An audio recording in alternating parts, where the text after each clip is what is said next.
पर रिपोर्टिंग का मामला हो, ब्लॉक में व्याप्त करप्शन पर रिपोर्टिंग का मामला हो, तो कहीं ना कहीं जब रिस्की विषयों पर पत्रकार अपनी पत्रकारिता करते हैं तो उन पे भी खतरा मंडराता है। और कुछ दिनों पूर्व हमारे एक मित्र है, वो पत्रकारिता के साथ क्षेत्र से जुड़े हैं, उन पर हमला भी किया गया था, हालांकि मामूली चोटें आई थी। जी सवाल सबसे महत्वपूर्ण मुद्दा पत्रकारों का होगा देखिए, चूँकि हम कोयलांचल से आते हैं और हम देखते हैं कि जब वो चाहे अवैध कोयले पर रिपोर्टिंग का मामला हो, ब्लॉक में व्याप्त करप्शन पर रिपोर्टिंग का मामला हो, तो कहीं ना कहीं जब रिस्की विषयों पर पत्रकार अपनी पत्रकारिता करते हैं तो उन पे भी खतरा मंडराता है। और कुछ दिनों पूर्व हमारे एक मित्र है, वो पत्रकारिता के साथ क्षेत्र से जुड़े हैं, उन पर हमला भी किया गया था, हालांकि मामूली चोटें आई थी। तो मेरा चूँकि मैं कोयलांचल से आता हूँ, वहाँ की जो परिस्थितियाँ हैं उस परिस्थितियों से मैं अवगत हूँ।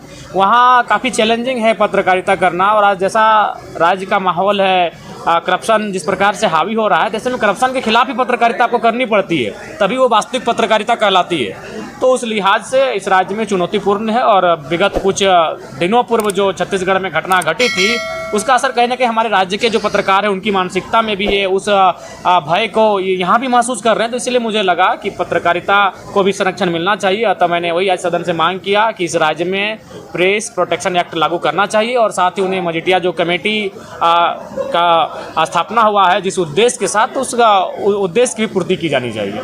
जनप्रतिनिधियों के द्वारा ही तो पत्रकारों को दिया जाता है दंड।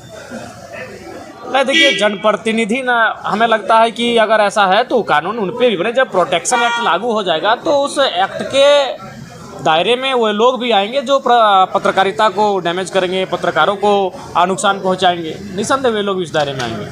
जयराम जी, आपने एक अपने जिले के लिए, गिरिडीह के लिए, एक डैम की जो बात की, क्या डैम का क्या मामला है? नहीं, आज जल संसाधन पे बातचीत हो रही थी, तो मैंने वही कहा कि पानी का संग्रहण होना चाहिए, और वह डैम छोटा हो बड़ा हो, पानी का संग्रहण करते हुए ही हम लोग इस राज्य को दूसरी फसल दे सकते हैं। देखिए, हमारा राज्य एक फसल पे अभी निर्भर करता है, उसका नाम है धान। अगर धान होता है तो भी वो हमारे पेट भरने के काम आता है, लेकिन आप पंजाब हरियाणा चले जाइए तो खेती से कहीं ना कहीं बिजनेस को चुनौती दे रहे हैं, खेती से वो उद्योग को चुनौती दे रहे हैं। और हमारी खेती का स्वरूप कैसा है? बस जीने भर, खाने भर, अपना पेट भर पाए, वही हमारी खेती है। तो इसलिए अगर इरिगेशन की व्यवस्था होगी, छोटे छोटे नए डैमों का निर्माण होगा, उस पानी से अगर खेतों तक पानी पहुंचेगा, तो निसंदेह हम लोग भी दूसरी तीसरी फसल को तैयार करेंगे, और उससे क्या है कि हम लोग भी कहीं ना कहीं जो हमारे किसान हैं वो उन्नति के रास्ते पे प्रशस्त हो पाएंगे। जयराम जी, भ्रष्टाचार को लेकर झारखंड से लेकर दिल्ली तक झारखंड भ्रष्टाचार की बात,